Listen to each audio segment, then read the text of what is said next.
ஒரு பாயிண்ட்டுக்கு மேல அந்த கூட்டம் ஜாஸ்தி ஆகும்போது காலையில இருந்து இருந்த அயற்சியிலேயோ ஒருத்தர் மயக்கம் போட்டு விழலாம். இப்போ ஒரு கூட்டத்துல நீங்க மயக்கம் போட்டு விழுந்தீங்கன்னா உங்களை பிடிச்சி தூக்கி எழுப்ப முடியாது. யாரோ ஒருத்தர் உங்க மேல மிதிச்சிருவாங்க. இது இத விழுந்ததுக்கான ஒரு நியூஸை வந்து நீங்க சொல்லி அதற்காக ஒரு ஆம்புலன்ஸ் அவங்க வரும்போது அவங்க இன்னும் இந்த கூட்டத்தில் இருக்கிறாங்க. அப்புறம் அடுத்தது இன்னும் சில பேர் விழுகிறாங்க. அப்ப திரும்ப ஆம்புலன்ஸை கூப்பிடுறாங்க. அப்ப திரும்ப இன்னொரு ஆம்புலன்ஸ் வருது. அப்ப என்ன ஆகுதுன்னா இது தொடர்ச்சியா ஒரு செயின் ரியாக்ஷன் மாதிரி இருக்கிறவங்களை காப்பாத்த போய் இன்னும் மக்கள் அடிபடுறாங்க.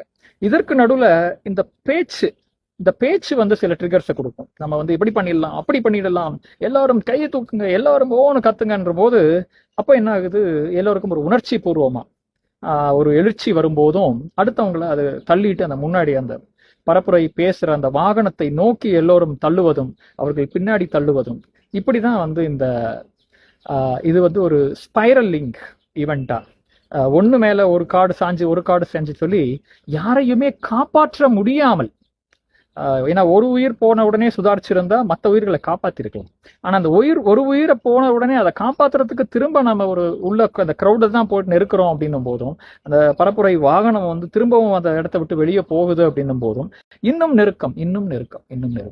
இதுல இந்த ஒரு ரொம்ப டைட் டைம் கேப்ல 41 உயிர் வந்து சடால்னு போயிடுச்சு. ஏன்னா யார் ஒருத்தர் சுதாரிக்கிறதுக்கு முன்னாடி போயிடுச்சு. இதுதான் நம்ம வந்து இந்த கிரௌட் சைக்காலஜில வந்து ஒரு முக்கியமான ஆஸ்பெக்ட். ஏன்னா அந்த கிரௌடுக்குள்ள யாரு என்ன எப்படி பண்றாங்கன்றதுல யாருமே கண்ட்ரோல் இல்லை. இப்போ உதாரணத்துக்கு இப்ப திருப்பதி போனீங்கன்னா அந்த திருமால் நம்ம தரிசனம் பண்ணும்போது ஜருகண்டின்னு 2 பேர் நின்றுட்டே இருக்கும். அவன் வந்து 2 பேர்ல 10 பேர் 12 பேர் நின்றுட்டு ஜருகண்டின்னு தள்ளிக்கிட்டே இருப்பான். ஏன்னா நாம நின்னோம் அப்படின்னீங்கன்னா பின்னாடி இருந்து வர்ற கூட்டம் வந்து நம்ம முன்னாடி தள்ளும்.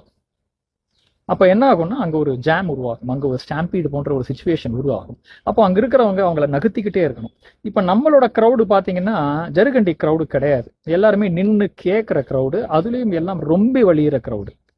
அப்போ ஒரு பாயிண்ட்டுக்கு மேல உள்ள மக்கள் தவிக்கிறாங்க, அடிபட்டிருக்காங்க, அவங்கள காப்பாற்றணும்னா கூட அதை காப்பாத்துறதுக்கு கூட நம்ம ஒரு ஸ்டெப் எடுத்தோம்னா இன்னும் மக்கள் அடிபட போறாங்க. இந்த மாதிரி தான் கரூர் ஸ்டாம்பீட் வந்து நடந்திருக்கு. அப்போ இதுல இருந்து நம்ம என்ன கத்துக்க முடியும்?